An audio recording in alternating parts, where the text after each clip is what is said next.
chrétiens qui adhèrent à ce genre de conneries? Qui sont les chrétiens qui suivent ce message? La Bible nous dit que de l'abondance du cœur, la bouche parle. Vos pasteurs sont donc quoi? Ils nous prêchent aujourd'hui qu'on doit tuer Étienne pour avoir la gloire.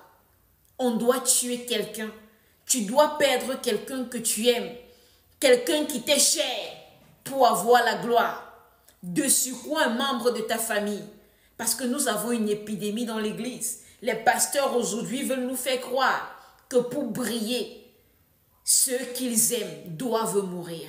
Pourtant, nous savons que la Bible dit: crois en l'Éternel, toi et ta famille, vous serez sauvés. Si ce n'est pas le diable qui est dans l'église, nous sommes dans quoi? Nous sommes dans quoi jusqu'à dire amen à un message qui dit que Paul doit tuer Étienne, sachant que Paul a dit: je suis le pire des pécheurs. Je ne suis même pas digne d'être appelé apôtre du Seigneur Jésus-Christ parce que j'ai persécuté l'Église. J'ai persécuté Christ. Mais aujourd'hui, le pasteur dit on doit être content lorsqu'un membre de notre famille, lorsque notre épouse meurt. On doit se réjouir parce que c'est pour la gloire. Donc vous pensez vraiment que Dieu choisit la gloire d'un homme à la vie d'une femme de Dieu? Le Seigneur Jésus-Christ est mort pour racheter nos vies, pour nous sauver. Mais Dieu va prendre la vie d'une servante de Dieu, la mettre à la mort, parce qu'un homme de Dieu nous dit qu'il doit briller, il doit avoir la gloire. Et lorsqu'ils savent qu'ils se sont corrompus, lorsqu'ils savent qu'ils sont dans des choses sales, ils invitent d'autres hommes de Dieu qui ont meilleure réputation qu'eux pour les laver devant la foule, pour blanchir leur image. Aujourd'hui, on invite Mohamed Sanogo pour nous dire que non, même Mamadou Garambéry a perdu sa première femme et après son ministère a explosé. Hey, homme de Dieu, serviteur de Dieu, vous voulez nous dire quoi? Que le sacrifice du Seigneur Jésus-Christ ne suffit plus.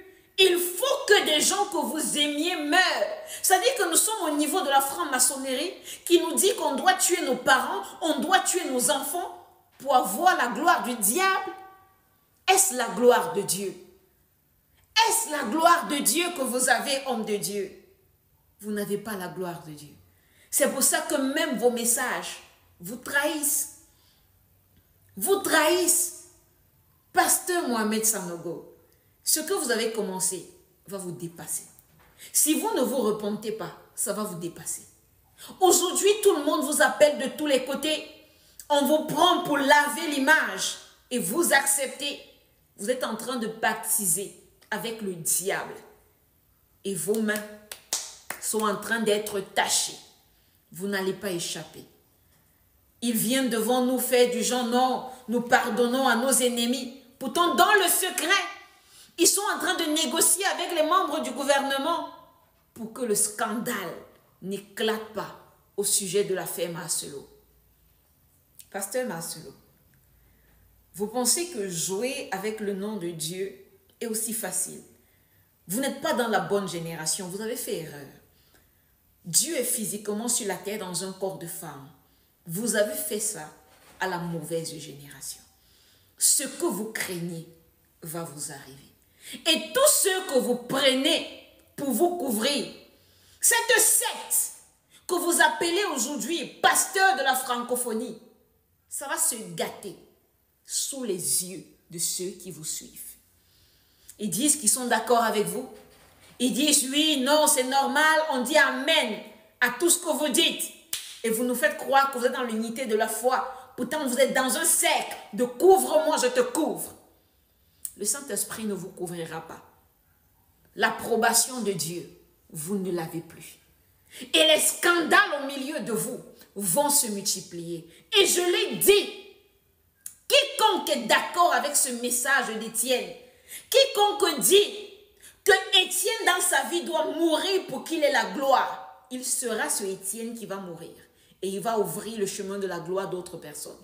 Parce que vous n'allez pas sacrifier des vies humaines pour votre bénéfice personnel. Ça suffit. Sachez-le, une nouvelle génération se lève. Une génération qui a accepté de marcher avec Dieu par les méthodes de Dieu, par les voies de l'Éternel. Que Dieu nous préserve de ce genre d'abomination. Parce que ça, ce sera démantelé. Si vous ne vous repentez pas, dans des brefs délais, parce que le Seigneur vous parle, ne faites pas comme si le Seigneur ne vous parle pas. Si vous ne vous repentez pas dans les brefs délais, le scandale qui aura lieu va nous trouver sur les réseaux sociaux. Et nous allons dire quelle est la pensée de l'Éternel. Souvenez-vous que lorsque l'écran s'est brisé, j'ai fait une vidéo et j'ai dit, c'est l'annonce d'une mort qui arrive. La mort est arrivée, j'ai dit, l'Éternel dit, repentez-vous. On a dit non. Aujourd'hui, nous sommes dans un scandale. Et au lieu que l'homme de Dieu parte se repentir, on est en train de titiller les membres du gouvernement pour que ça n'éclate pas au Congo. On est en train d'appeler des hommes de Dieu pour nous blanchir, on éclate de rire. On cherche de mauvais exemples, de piètres exemples. Ce que vous êtes en train de faire, c'est que vous êtes en train de dire que vous vous êtes mis en accord pour insulter Dieu. Et sachez-le, mon Dieu va réagir. Le trésor, Dieu. Les hommes de Dieu qui viennent pour devenir milliardaires. Parce que Jésus est venu pour être milliardaire. Donc eux aussi sont venus pour ça. Vous qui suivez ces impies, vous qui suivez ces petits voyous, qui se déguisent pour vous dire qu'ils sont hommes de Dieu là, ça n'engage que vous. Ça n'engage que vous. Il a pris 100 000 dollars de blanches, il a lancé son business. Son business a marché, vu qu'il a ouvert une grande, c'est-à-dire qu'il a ouvert une grande maison. Il a construit une grande maison pour accueillir beaucoup de personnes. Voilà comment les gens sont venus. Et Marcelo est devenu un homme boutiquier, un grand commerçant qui vend beaucoup d'articles. Marcelo vend tout. Tout ce que vous pouvez imaginer, il vend ça. Sauf que Dieu prend le temps pour dénicher les faux. Dieu prend le temps pour exposer les faux. Dieu prend son temps pour que vous puissiez... C'est-à-dire, vous aurez l'impression que Dieu dort. Il va toujours faire... C'est-à-dire, il va toujours exposer un mafieux. Dieu a exposé cet homme-là. Si vous ne comprenez pas aujourd'hui que cet homme a été exposé, vous ne comprendrez plus jamais. Et ce n'est pas à lui de s'en aller. Hein. Ce n'est pas Marcelo qui va s'en aller. C'est à vous de partir de là où il est. Ce n'est pas Marcelo qui doit bouger. Lui, il est là comme un pilier central pour amener des âmes à la perdition. C'est un pilier que Satan a déposé pour la perdition des âmes. Maintenant, si toi, tu as compris, tu quittes de là, tu t'en vas. Libérez la compassion. Partez de là-bas. Dieu n'y est pas. Moi, je sais que dans la compassion là-bas, il y a beaucoup de gens qui sont sceptiques, qui sont là calmes, mais qui ne sont plus avec lui. Il y a beaucoup qui sont là-bas, ils se disent, on va faire comment? Si on va ailleurs là, les gens vont se moquer de nous. Si nous partons ailleurs, les gens vont rire de nous. Nous sommes des chrétiens frivoles. Chrétiens frivoles, chrétiens prostitués. Il est ici pendant 2 ans. Il découvre que le pasteur est un faux. Il quitte, il va là-bas. Il découvre aussi que là-bas c'est aussi un faux. Il quitte, il va là-bas. Parce que les pasteurs d'aujourd'hui ont une seule envie. Réussir.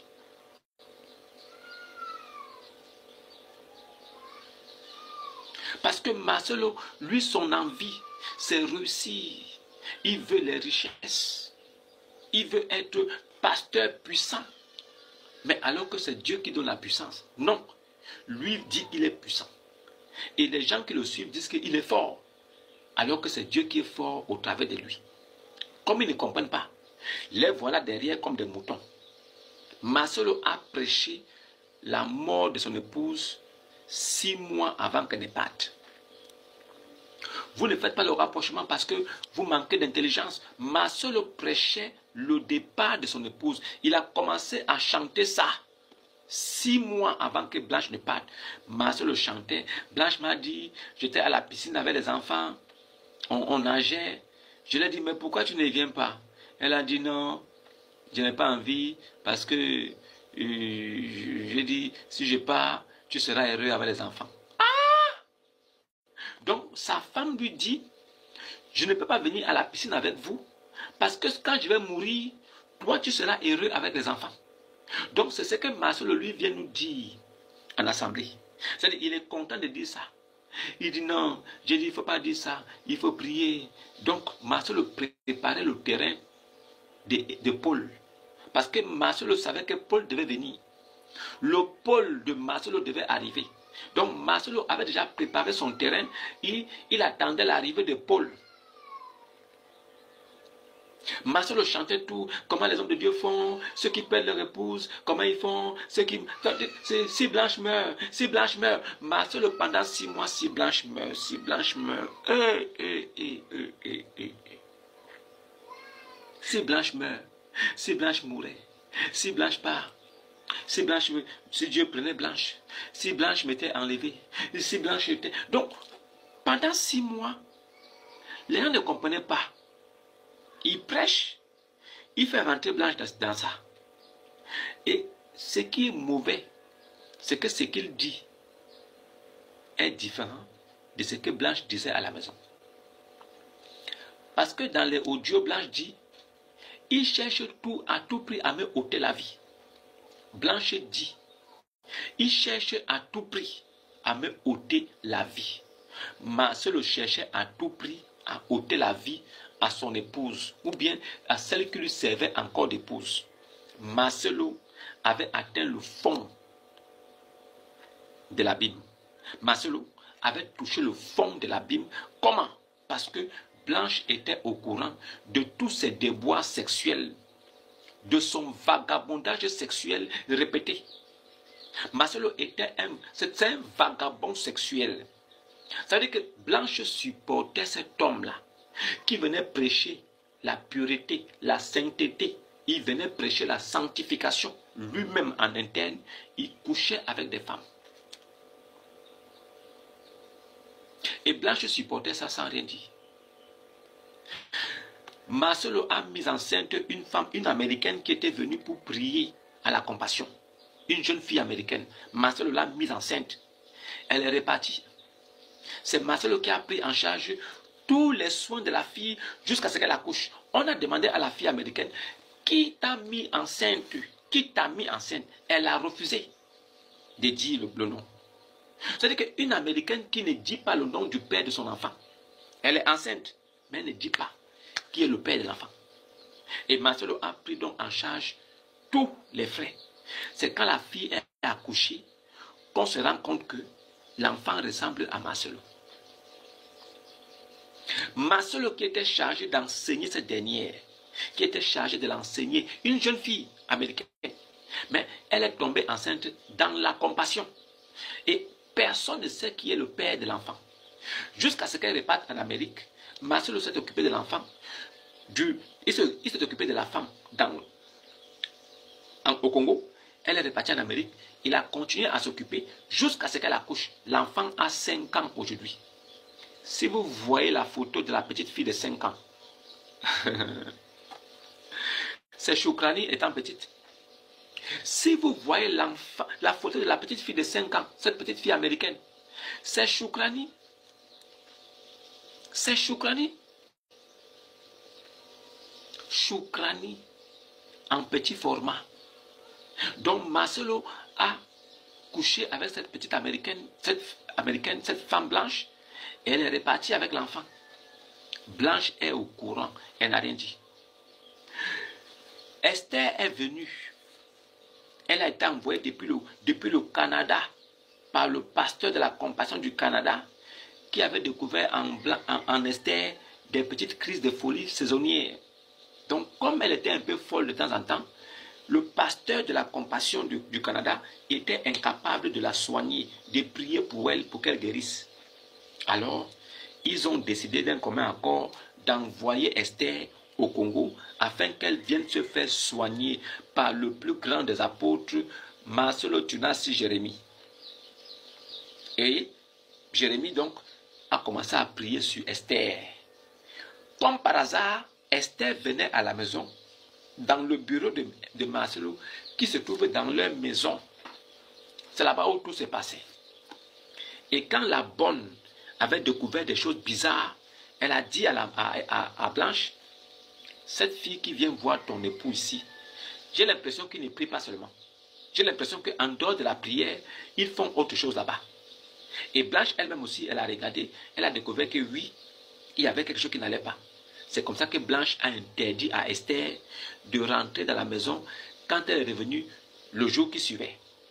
Quand Esther est revenue parce qu'elle voulait rentrer à la maison, elle a trouvé Blanche. Blanche lui a dit, tu ne rentres pas ici. Va l'attendre là-bas, voilà, à la compassion là-bas. Vous allez faire ça là-bas et non ici. Et c'est comme ça que Blanche a dit à son mari que ta copine qui vient ici pour la prière là, ce n'est plus chez moi ici, vous allez faire ça. Allez faire ça là-bas à la compassion. Alors Marcelo a mal pris ça. Donc Marcelo était infidèle étant marié avec Blanche. Marcelo était infidèle. C'est-à-dire que pendant qu'il est infidèle, il est marié avec Blanche. Il commet l'adultère, il couche avec d'autres femmes pendant qu'il est marié avec Blanche. Pendant qu'il était encore marié officiellement avec Blanche, Marcelo couchait avec d'autres femmes dehors. Les infidélités répétées de Marcelo ont découragé Blanche. Alors Blanche avait d'ailleurs décidé d'entreprendre le divorce. Donc Blanche voulait divorcer parce qu'elle ne supportait plus un homme infidèle, mais qui prêche la sanctification, la purification, qui prêche la justice. Homme de Dieu qui prêche la justice, mais lui-même il n'est pas juste, lui-même il n'est pas pur. Homme de Dieu qui délaisse sa femme pour aller avoir des rapports sexuels avec d'autres femmes dehors. Il dit qu'il est homme de Dieu. Et c'est comme ça que beaucoup de hommes aujourd'hui, on arrive à découvrir le faux fruit, le fruit des faux hommes de Dieu. Un faux homme de Dieu, il est marié, mais il couche avec des femmes dehors. C'est un faux homme de Dieu. Ne vous dérangez pas. Hein? Il n'y a pas la magie dans ça. Dès que tu vois un pasteur qui prêche la parole de Dieu, qui prêche l'évangile, regarde sa vie. Si tu le vois qu'il couche une femme dehors, s'il couche même avec une fidèle, lève-toi de son assemblée, va-t'en. Dès que tu découvres un homme de Dieu qui dit que je suis homme de Dieu, mais qui couche avec des fidèles de son assemblée, partez de là-bas. Dieu n'y est pas. Il a réussi à rassembler beaucoup de personnes. Il vous utilise dans son mensonge. En fait, son but est de vous faire croire que Dieu l'utilise et il profite de vous. Il prend votre argent, il couche vos soeurs, il couche vos filles. Il dit qu'il est homme de Dieu. Et vous êtes là, vous regardez. Blanche avait découvert tout ça. C'est pourquoi Blanche voulait divorcer. Demandez à votre pasteur Marcelo pourquoi le dernier fils qu'il a là ne porte pas son nom. Demandez à votre pasteur. Pourquoi vous ne posez pas la question à Marcelo? Vous qui le suivez là, vous qui l'aimez beaucoup là. Bonjour Brice Didas. Demandez à votre pasteur, vous qui l'aimez beaucoup là. Demandez-lui. Pourquoi est-ce que son dernier fils ne porte pas son nom? Demandez à Marcelo. Quoi, vous ne lui posez pas la question? Quoi, vous ne parlez pas avec lui? Mais échangez avec lui. C'est un homme qui était fou avant. Vous suivez un pasteur qui dit que Dieu l'a appelé. Il a refusé l'appel de Dieu. Un homme de Dieu, quand Dieu t'a créé là, est-ce qu'il a eu besoin de te demander ton consentement? Aujourd'hui, tu vis. Dieu t'appelle à un ministère. Toi, tu dis que tu as refusé. Aucun homme sur la terre ne peut refuser l'appel de Dieu. Ça n'existe pas. Si tu vois quelqu'un qui te dit que non, Dieu m'a appelé, j'avais refusé, c'est un malade mental. Marcelo n'est pas guéri. Il est toujours malade. Il était malade avant. Il bouffait les papiers. Marcelo était fou. Il était fou. Il mangeait les papiers. Aujourd'hui, cette folie n'est pas partie. Il y a toujours des séquelles de folie. Quand quelqu'un était fou avant, même quand on le soigne, remarquez bien, même quand il guérit, il y aura toujours des petites séquelles qui viendront après. Il y a toujours des séquelles de récidive. C'est comme l'AVC. Quand quelqu'un a l'AVC, même quand on le soigne, il y a toujours des séquelles. Vous le savez. Vous savez de quoi je parle. Quand quelqu'un a l'AVC et qu'on l'a soigné, AVC de type 1, de type 2 ou de type 3, quand on le soigne, il guérit quand même, mais il y a des séquelles qui restent. Il en est ainsi de la folie. Quand quelqu'un est fou, ou bien quand une personne devient folle, Même quand on la soigne, elle reste quand même avec des séquelles qui sont là, qui montrent que la folie est passée par là. C'est le cas de cet homme qui dit qu'il est homme de Dieu. C'est le cas de votre pasteur que vous aimez beaucoup là. Lui qui est derrière moi là, c'est son cas. La folie n'est pas partie totalement. Il y a encore des petites graines de folie qui se baladent dans son esprit. Donc si vous ne comprenez pas, ça n'engage que vous. Allez demander à Marcelo de changer de vie. Il prêche quelque chose, mais il fait le contraire de ce qu'il prêche. Il ne pratique pas lui-même ce qu'il prêche. Cher ami, je suis revenu encore sur ma dernière vidéo. Puisque après avoir encore analysé les propos du pasteur Guenguin Moussa, il y a certaines choses, certaines paroles qui m'ont titillé. Et je suis revenu pour ça. Et pour cela, vous allez me permettre de repartir à zéro pour qu'on puisse vraiment encore décortiquer. C'est que tu es. Mais sois fidèle dans la première dimension pour entrer dans la seconde. Sois fidèle dans la première dimension pour rentrer dans la deuxième dimension. De son vivant, Jésus n'a jamais prêché une dimension. Demandez à votre pasteur dans quel verset, dans quel chapitre se trouve dimension. Et d'ailleurs, pour ceux qui sont montés dans les commentaires en disant tout ce qu'ils ont envie de raconter là, voici, j'ai la Bible en français. J'ai la Bible en anglais. J'ai les deux. Pourquoi? C'est pour vérifier à chaque fois si quelque chose n'est pas cohérent. Maintenant, où est-ce cela est écrit? Où Paul a sacrifié Étienne? Dans quel chapitre? Dans quel verset? Quel évangile l'annonce? Étienne était le premier diacre qui a été livré à la mort par lapidation. Et jamais que Paul l'a livré à la mort. Au contraire, Paul est en train de retenir les habits de ceux qui lapidaient Étienne.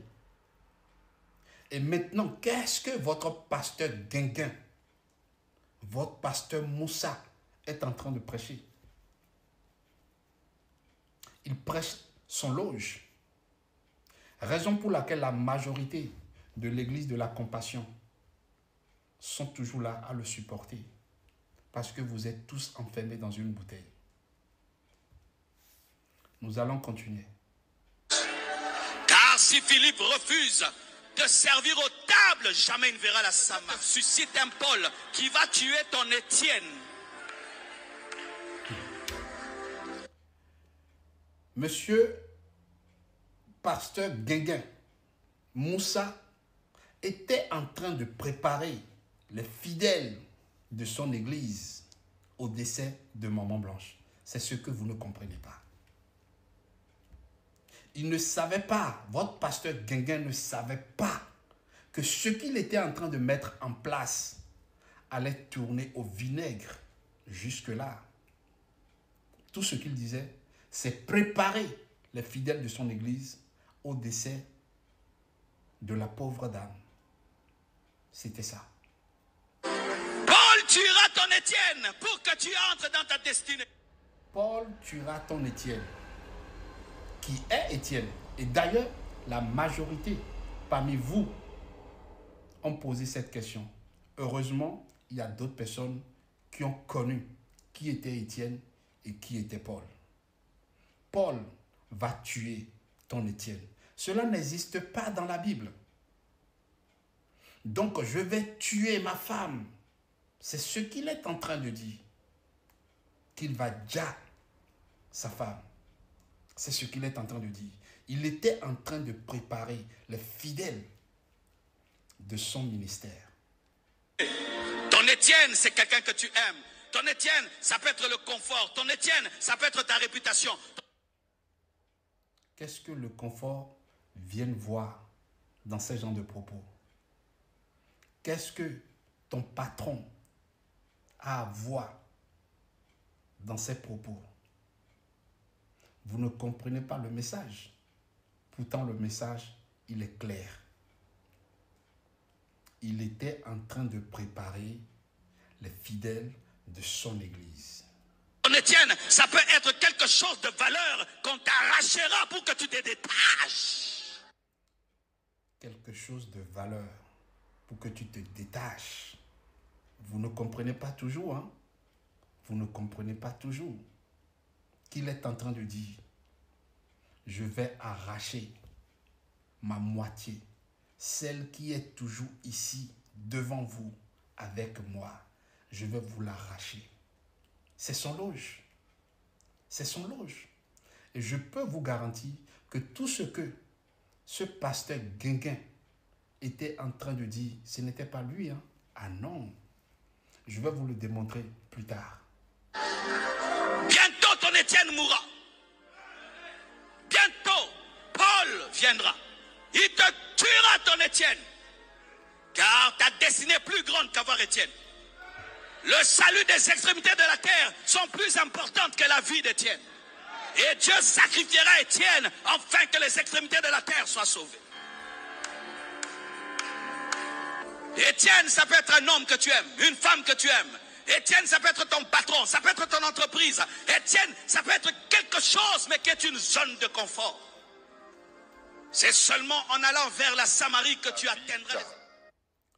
Je vous ai toujours dit que les faux hommes de Dieu aiment toujours mentir avec Dieu. Vous savez pourquoi? J'ai déjà dit ça dans plusieurs de mes vidéos. Parce qu'ils savent bien comment Dieu agit.